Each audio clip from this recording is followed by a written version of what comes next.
Bueno, vamos a continuar con la segunda parte de los temas de neonato, bueno, de las preguntas de repaso. Que entonces, pasando a asfixia neonatal, ¿cuál es la epidemiología de la asfixia neonatal? La asfixia neonatal es considerada la principal causa de muerte en el periodo neonatal, presentado sobre todo 49,4% de las defunciones. Entonces, el riesgo de asfixia neonatal presenta una relación inversa con la edad gestacional, entonces mientras menor edad gestacional hay mayor riesgo de asfixia neonatal y la mayoría de los eventos ocurren en la etapa fetal, aproximadamente 5% ocurre antes del inicio del trabajo de parto, el 85% durante el parto y 10% en el periodo neonatal, entonces el mayor riesgo de asfixia neonatal es durante el parto. Entonces, ¿cuáles son los factores de riesgo maternos para la asfixia neonatal? Sobre todo que presenten hemorragia en el tercer trimestre, infecciones, trastornos hipertensivos del embarazo, anemia, colagenopatías, intoxicación por drogas de abuso y morbilidad obstétrica. ¿Y cuáles son los factores de riesgo uteroplacentarios para que se dé una asfixia neonatal? Generalmente puede ser por anormalidades en el cordón umbilical, que puede ser como una circular de cordón irreductible, procuito y prolapso del cordón, anormalidades placentarias como placenta previa y desprendimiento prematuro de la placenta, alteración en la contractilidad uterina por hipertonía e hipotonía uterina y anormalidades uterinas anatómicas como que sea un útero bicornio. Entonces, ¿cuáles son los factores de riesgo obstétricos para la asfixia neonatal? Sobre todo que se presente líquido amniótico meconial, desproporción cefalopélvica, uso de oxitocina, presentación fetal anormal, trabajo de parto prolongado o un trabajo de parto precipitado, que haya sido un parto instrumentario o una cesárea, ruptura prematura de membranas, oligohidramnios o polidramnios. ¿Y cuáles son los factores de riesgo fetales para la asfixia neonatal? Pues van a ser que haya alteraciones en la frecuencia cardíaca fetal, ya sea bradicardia, taquicardias o arritmias, percepción de disminución de los movimientos fetales, restricción del crecimiento intrauterino, prematuros, bajo peso, macrosomías, posmadurez, malformaciones congénitas, enfermedad hemolítica del recién nacido o que sean fetos múltiples, o sea, embarazos múltiples. Entonces, ¿cuáles son los datos clínicos que nos indicarían que el feto estuvo expuesto a uno o varios eventos de asfixia? Sobre todo de aparición temprana es que va a aparecer la dificultad para iniciar y mantener la respiración con depresión del tono muscular y o los reflejos. Y de aparición temprano tardía puede haber alteración del estado de alerta, crisis convulsivas, intolerancia a la vía oral, hipotensión y alteraciones del ritmo cardíaco. Y de aparición tardía puede presentarse sangrado de tubo digestivo, hemorragia pulmonar, retraso en la primera micción, oliguanuria o poliuria. Entonces, ¿cuál es la lesión que aparece en caso de asfixia neonatal? Generalmente lo más preocupante es la encefalopatía hipóxico-isquémica, que es la lesión producida al encéfalo por uno o varios eventos de asfixia ocurridos en el recién nacido que tengan edad gestacional de más de 35 semanas. Entonces, ¿cuál es la epidemiología de la encefalopatía hipóxico-isquémica? Pues es una de las principales causas de parálisis cerebral infantil y hasta el 60% de los recién nacidos con encefalopatía hipóxico-isquémica mueren y el 25% de los sobrevivientes quedan con una discapacidad significativa. Entonces, ¿cuál es la escala recomendada para evaluar la severidad y el pronóstico de la encefalopatía hipóxico-isquémica? Va a ser esta que está en la imagen que se llama escala de Sarnat y pues nada, a ver el nombre.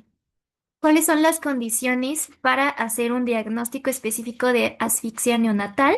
Pues tiene que presentarse acidosis metabólica con un pH de menos de 7 y o déficit de base de más de 12 en sangre de cordón umbilical, un puntaje de Apgar de menos de 3 a los 5 minutos y que presenten alteraciones neurológicas y o falla orgánica múltiple, ya sean dos o más órganos o sistemas de los siguientes como sistema nervioso central, renal, pulmonar, cardiovascular, gastrointestinal, hepático y hematológico.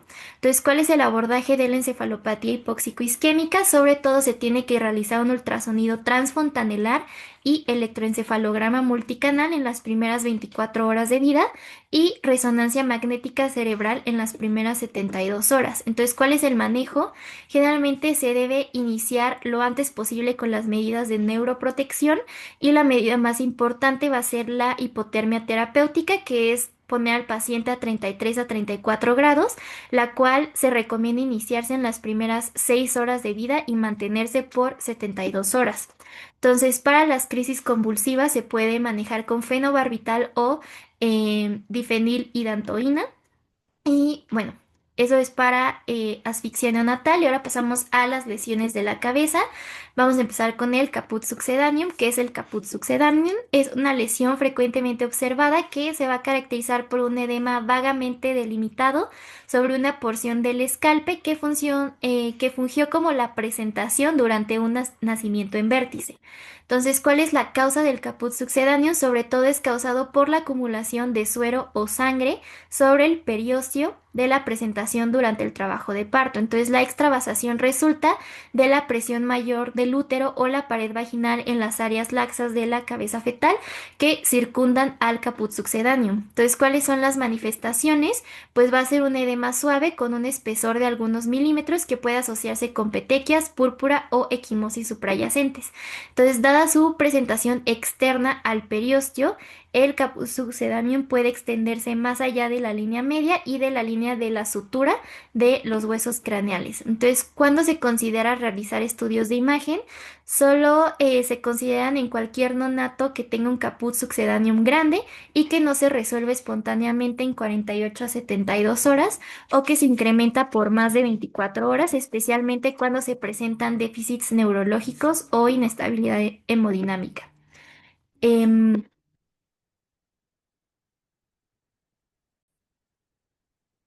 Ahora pasando al cefalohematoma, ¿qué es un cefalohematoma? Es una colección subperióstica de sangre vista raramente y suprayacente al hueso craneal. Entonces tiene una incidencia de 0,4 a 2,5% de los nacidos vivos y tiene una incidencia mayor en hijos de madres primíparas. Y bueno. ¿Cuál es la causa de la formación de un cefalohematoma? Generalmente es por la ruptura de los vasos diploicos que van del cráneo al periósteo. Entonces, la fricción repetida de la cabeza fetal contra la pared pélvica materna durante el parto prolongado difícil, además del trauma mecánico causado por el uso de forceps o ventosas, han sido reconocidos como los factores precipitantes del cefalohematoma. Entonces, ¿cuáles son sus características? Va a ser una hemorragia delimitada finamente por las uniones periósticas de la superficie del hueso craneal. Entonces, el cefalomatoma sí va a estar delimitado y el caput succedaneum puede extenderse pues a donde quiera. Entonces, el sangrado suele ocurrir sobre uno o ambos huesos parietales y el sangrado es lento. La tumefacción puede tomar varias horas o días en ser aparente, entonces llega a su máximo tamaño al tercer día y va a tener los bordes delimitados palpables. Entonces, ¿cuál es el tratamiento del cefalohematoma? Pues este suele resolverse espontáneamente. Entonces, ahora pasando a la hemorragia subgaleal. ¿Qué es la hemorragia subgaleal? Es una colección de sangre en los tejidos blandos que se encuentran entre la aponeurosis y el periósteo del cráneo. Entonces, ¿cuál es la epidemiología? Tiene una incidencia de 4 por cada 10.000 nacimientos no instrumentados, siendo más frecuente en los instrumentados, siendo 64 por cada 10.000 nacimientos. Entonces, ¿cuál es el factor predisponente? Los partos instrumentados, o sea, que se hayan usado forceps medios o de ventosas. ¿Y cuáles son los factores de riesgo para una hemorragia subgaleal? Sobre todo que presenten coagulopatías, prematuridad, macrosomía, distocia fetal, parto precipitado, hipoxia intraparto, sexo masculino, desproporción cefalopélvica, parto prolongado o nuliparidad. Entonces, ¿cuál es el mecanismo de daño por el que aparecen las hemorragias subgaleales? Es por la ruptura de los vasos comunicantes. Entonces, este espacio puede recibir todo el volumen circulante, por lo que puede llevar a choque hipovolémico, coagulación intravascular diseminada y fracaso multiorgánico. Entonces, ¿cuáles son las manifestaciones iniciales de la hemorragia subgaleal?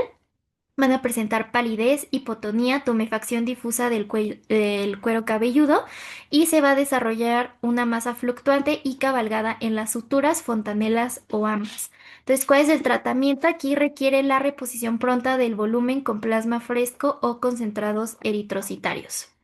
Ok, ahora pasamos a las lesiones obstétricas del plexo braquial. Entonces, ¿cuál es la epidemiología de la lesión obstétrica del plexo braquial? Tiene una incidencia de 0,37 a 0,87 por cada 1.000 nacimientos. ¿Cuáles son los factores de riesgo maternos para que haya una lesión del plexo braquial?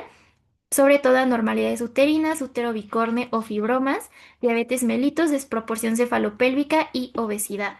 ¿Cuáles son los factores de riesgo del neonato para presentar lección del plexo braquial?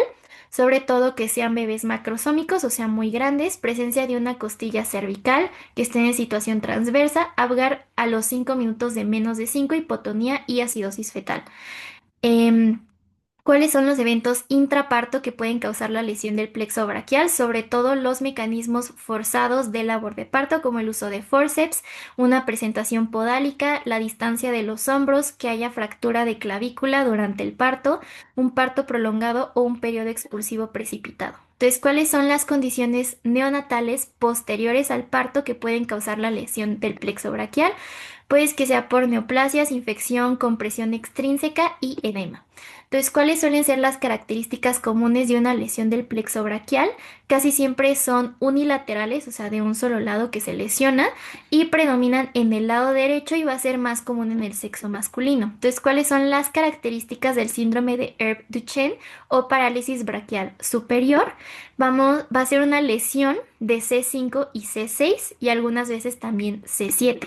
Entonces, es la presentación más frecuente de la lesión del plexo braquial y se presenta el 90% de todas estas lesiones. Entonces, aquí va a haber una aducción y rotación interna del hombro, extensión y pronación del codo con la flexión del carpo y los dedos de la mano. Entonces, le dicen como posición de mesero, que es justo en esta imagen que tienen el bracito estirado y la manita para atrás. Entonces, esa va a ser la lesión de Herb Duchenne, que va a ser sobre todo C5, C6 y en algunos casos C7.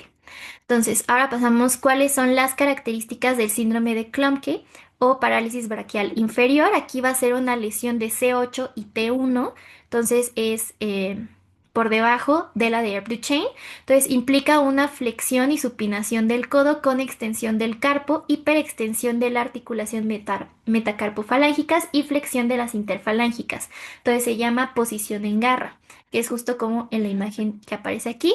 Si se afecta la raíz anterior de T1, los pacientes pueden presentar síndrome de Horner. Entonces es muy común que en estos casos, cuando te ponen la TEA del síndrome de Horner, hay que sospechar que es una parálisis braquial inferior o síndrome de Klumpke. Entonces, ¿cuál es la lesión más común? Pues la fractura más frecuente es la de clavícula y la parálisis más común va a ser la del nervio facial. Entonces, ¿cuál es el abordaje diagnóstico de las lesiones del plexo braquial? Lo primero que se hace va a ser una radiografía simple de clavícula, tórax y brazo afectado para descartar que haya una luxación de hombro y de codo o una simetría diafragmática. Entonces, ¿cuál es el tratamiento en caso de lesión del plexo braquial? El tratamiento de primera elección es el conservador con rehabilitación, que es lo más importante, el cual debe de iniciar de forma temprana después de los 7 días de vida y continuar al menos 4 años de rehabilitación. Y se puede usar el uso de ortesis dinámicas en las articulaciones de la muñeca, el codo y el hombro. Entonces, farmacológico se puede considerar usar toxina botulínica tipo A como manejo del desequilibrio muscular para reducir las contracturas y para la reeducación motora. Entonces, cirugía de forma inmediata si hay avulsión de T1 asociada a síndrome de Horner o una parálisis total del brazo. Ok.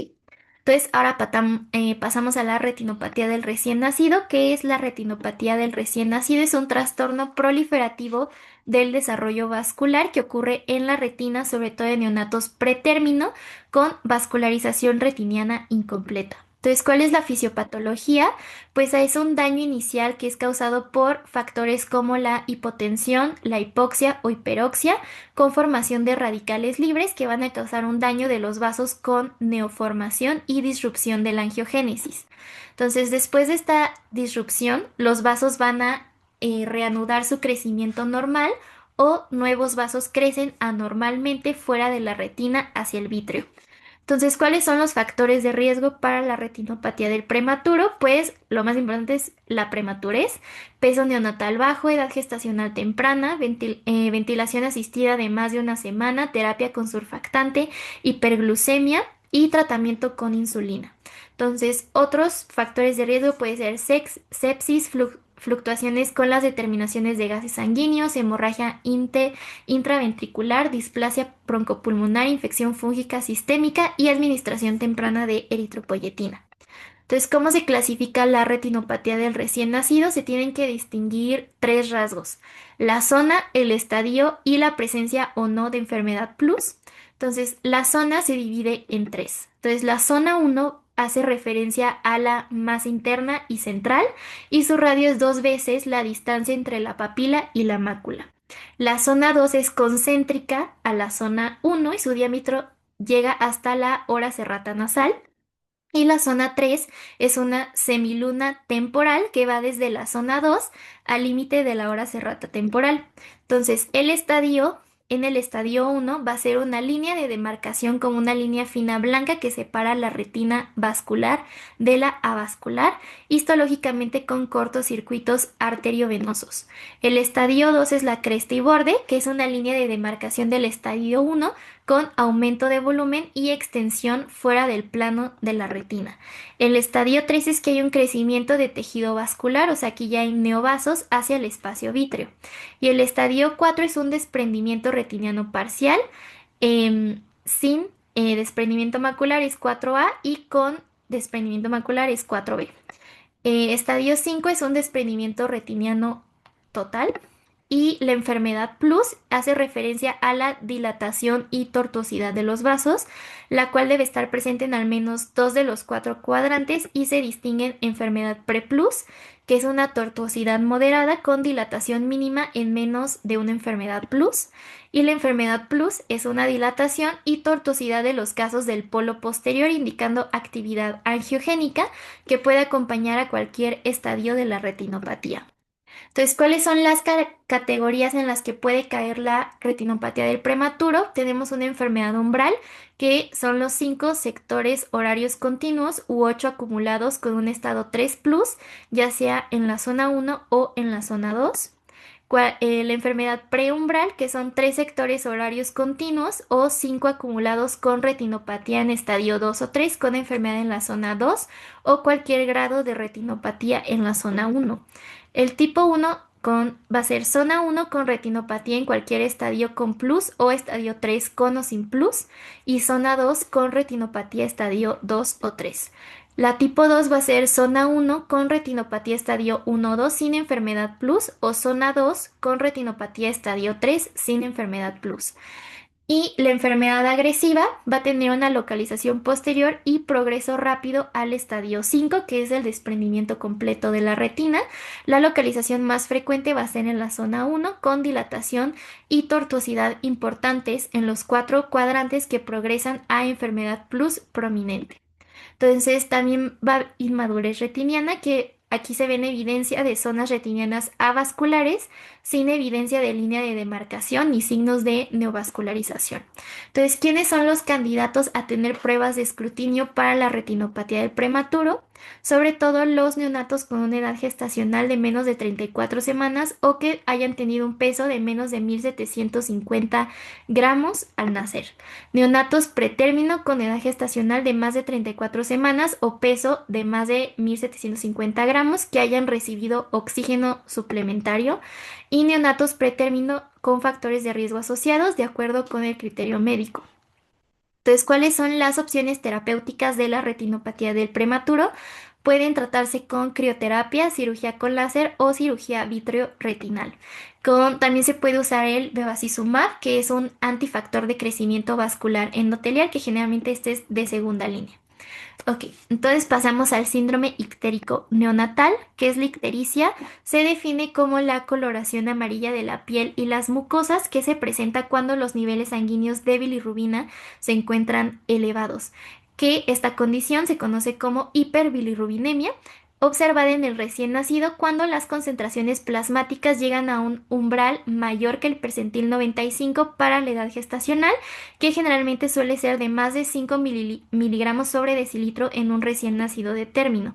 Ahí es cuando lo consideramos hiperbilirrubinemia. Entonces, ¿cuál es la epidemiología de la hiperbilirrubinemia? Es frecuente, observándose en el 60% de los neonatos de término y 80% de los pretérmino durante la primera semana de vida. Asimismo, 10% de los neonatos alimentados al seno materno presentan ictericia durante el primer mes de vida. Entonces, ¿cuál es la vida media de los eritrocitos en los recién nacidos? Alrededor de 60 a 90 días, porque el neonato produce 2 a 3 veces más bilirrubina. Entonces, ¿qué es la ictericia fisiológica en los recién nacidos? Aquí el neonato produce más bilirrubina y tiene enzimas disminuidas en los primeros 7 a 10 días de vida. Por esto, casi todos los neonatos tienen niveles altos de bilirrubina circulante durante la primera semana de vida, que esto es a lo que se conoce como ictericia fisiológica. Suele presentarse al tercer día de vida en niños sanos. Entonces, la fisiológica solo hay que pensarla si se presenta al tercer día de vida. Esa es la fisiológica. Entonces, ¿hasta cuánto puede aumentar la bilirrubina en neonatos sanos? Dependiendo de su tipo de alimentación. La bilirrubina indirecta sube hasta 12.9 miligramos sobre decilitro en los niños que son alimentados con fórmula. La bilirrubina indirecta puede subir hasta 18 miligramos sobre decilitro en niños alimentados con leche materna. ¿Y cuáles son los factores de riesgo para que presenten hiperbilirrubinemia? Em, Sobre todo los que tienen una edad gestacional de menos de 38 semanas, la presencia de ictericia dentro de las primeras 24 horas de vida, hay que sospechar que hay algo subyacente, ya no es fisiológica, una historia familiar de ictericia que requirió fototerapia y alimentación exclusiva con leche materna, que podemos ver que aumenta mucho la bilirrubina. Entonces, ¿qué son las zonas de Kramer? Estas permiten cuantificar la progresión cefalocaudal de la ictericia y los niveles de bilirrubinas. Entonces, el Kramer 1 va a ser solo amarillo, cabeza y cuello y va a tener alrededor aproximadamente de 5.8 miligramos sobre decilitro de bilirrubinas. El Kramer 2 es la parte superior del tronco hasta el ombligo y aquí aproximadamente las concentraciones son de 8.8 miligramos sobre decilitro de bilirrubinas. El Kramer 3 ya va a ser la parte inferior del tronco desde el ombligo hasta las rodillas. Aquí hay aproximadamente 11.7 miligramos sobre decilitro. El Kramer 4 ya van a ser brazos y piernas, o sea, bueno, el cuerpo y brazos y piernas menos las palmas. Y aquí los niveles van a ser de 14.7 miligramos sobre decilitro. Y el Kramer 5 ya se afectan también palmas y plantas. Entonces aquí ya van a ser niveles de más de 14.7 miligramos sobre decilitro. Entonces, ahora pasando como tal a la hiperbilirrubinemia no conjugada, ¿cuáles son las concentraciones de bilirrubina que son normales? La bilirrubina no conjugada con albúmina tiene un pico normal de concentración plasmática de 12 miligramos sobre decilitro en el tercer día de vida extrauterina para los neonatos de término y de 15 miligramos sobre decilitro en el quinto día en los prematuros. Entonces, la sobreproducción de bilirrubina. Entonces, ¿cuáles son los trastornos hemolíticos que pueden causar esta sobreproducción de bilirrubinas? Sobre todo, lo primero que hay que pensar es incompatibilidad del grupo sanguíneo de la mamá y el bebé, defectos eritrocitarios, defectos de membrana como esferocitosis hereditaria, que aquí se hace la prueba de resistencia osmótica, defectos en enzimas como la deficiencia de glucosa 6-fosfato deshidrogenasa, piruvatosinasa, exocinasa isomerasa de glucosa fosfato, hemoglobinopatías, ya sea talasemia alfa y gamma, y electroforesis de hemoglobina. Entonces, también puede ser por galactosemia. Y hay que pensar también hemólisis inducida por fármacos, sobre todo si está asociada a penicilina, degradación de sangre extravascular cuando veamos petequias, hematomas, hemorragia pulmonar y cerebral y sangre deglutida durante el parto y policitemia que puede ser idiopática por hipoxia fetal crónica, transfusiones materno-fetales, feto-fetal o fetoplacentaria. Entonces, ¿cuáles son los efectos en el transporte de la periferia al hígado que pueden causar un aumento de las bilirrubinas? Puede haber hipoalbuminemia por la prematurez, estados de acidosis, competencia por sitios de unión a la albúmina, sobre todo hay que pensar en fármacos como sulfonamidas, salicilatos, fenilbutazona y ceftriaxona, además de ácidos grasos que digamos que desplazan a las bilirrubinas de la albúmina. Entonces, ¿cómo se establece el diagnóstico de la hiperbilirrubinemia? Se puede usar un bilirrubinómetro transcutáneo cuando exceden el percentil 95. La hiperbilirrubinemia severa es la que llega de 20 a 24 miligramos sobre decilitro. La hiperbilirrubinemia crítica o extrema es cuando va de 25 a 30 miligramos sobre decilitro. Y se puede, bueno, la detección de bilirrubinas séricas va a ser el estándar de oro para establecer el diagnóstico de una hiperbilirrubinemia. Entonces, ¿cuál es el tratamiento? Es indispensable conocer la edad gestacional más la edad postnatal en horas, más la presencia de factores de riesgo. O sea, sí puede ser enfermedad hemolítica, asfixia, hipoalbuminemia, sepsis o acidosis. Entonces, se sugiere iniciar fototerapia en recién nacidos con más de 38 semanas de gestación, con 24 horas de vida extrauterina, sin factores de riesgo con una bilirrubina arriba de 12. En el recién nacido de más de 38 semanas con factores de riesgo, se recomienda iniciar la fototerapia desde que tenga bilirrubinas de 10. Y las lámparas van a ser con salida de 460 a 490 nanómetros, que son las más efectivas, y de estas la luz azul es la mejor. Entonces, la respuesta máxima a la fototerapia se presenta por lo general entre las primeras 2 a 6 horas después de su inicio y se puede esperar una disminución de 0,5 miligramos sobre decilitro por hora en las primeras 4 a 8 horas. Entonces, tras iniciar la fototerapia, se deben medir los niveles de bilirrubinas cada 4 a 6 horas y posteriormente cada 6 a 12 horas. Entonces, la exsanguinotransfusión está indicada en caso de encefalopatía hiperbilirrubinémica como estrategia de primera línea en caso de que las tablas de manejo lo indiquen o la fototerapia haya fracasado. Entonces, la encefalopatía hiperbilirrubinémica, que es esta encefalopatía, es causada por la acumulación de bilirrubina indirecta en el globo pálido y los núcleos basales por la inmadurez de la barrera hematoencefálica. Entonces, hay muy bien que recordar que es por bilirrubina indirecta en el globo pálido y los núcleos basales por esta inmadurez de la barrera hematoencefálica. Entonces, ¿cuál es la acción de las bilirrubinas en el cerebro? Sobre todo, muy importante, las bilirrubinas indirectas. La bilirrubina no conjugada provoca la inhibición de enzimas mitocondriales, síntesis proteica, captación de tirosina y función de N-metil de aspartato, transporte de agua, interferencia en la síntesis de ADN y tiene un efecto detergente. Entonces, ¿cuál suele ser la evolución de la encefalopatía hiperbilirrubinémica? De forma aguda, vamos a tener la fase uno, que es en los primeros 1 a 2 días. Van a presentar succión precaria, estupor, hipotonía y convulsiones. En la fase 2, a mediados de la primera semana de vida. Van a presentar hipertonía de los músculos extensores, opistótonos y fiebre. Y en la fase 3 es después de la primera semana y van a presentar hipertonía. Luego tenemos la forma crónica, que en el primer año van a presentar hipotonía, reflejos tendinosos profundos activos, reflejos cervicales únicos obligatorios y retraso en el desarrollo motor. Después del primer año vamos a ver desórdenes del movimiento como coreatetosis, balismo y temblor, desviación para arriba de la mirada y pérdida auditiva sensorial. Entonces, también puede haber una hiperbilirrubinemia conjugada, pero esta es diferente a la no conjugada, porque la no conjugada, como ya vimos, tiene un efecto detergente sobre el cerebro. Entonces, ¿cuál es la importancia de los niveles altos de bilirrubina conjugada? Nunca es fisiológico que los niveles de bilirrubina directa sean más de 2 o más de 20% del total de bilirrubina. Entonces, la acumulación de bilirrubina conjugada no va a ser neurotóxica, pero significa la presencia de un desorden subyacente serio. O sea, no es normal que haya una hiperbilirrubinemia conjugada.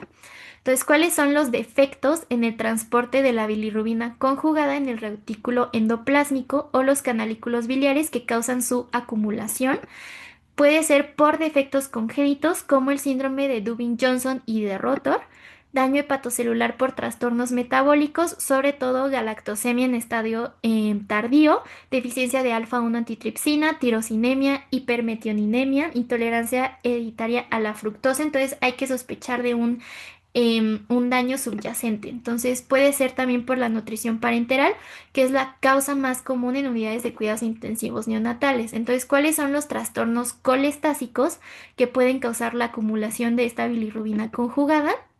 Intrahepáticos vamos a tener sobre todo deficiencia de alfa-1 antitripsina, medicamentos espesamiento biliar por hemólisis, hepatitis neonatal, colestasis asociada al linfedema, síndrome de Algile, colestasis intrahepática familiar progresiva. También vamos a tener los extrahepáticos, que puede ser hipomotilidad porque hay una nutrición parenteral, obstrucción como atresia biliar, quiste coledociano, muco, viscidosis, obstrucción extrínseca, ya sea por un tumor, bridas, páncreas anular o pinzas vasculares.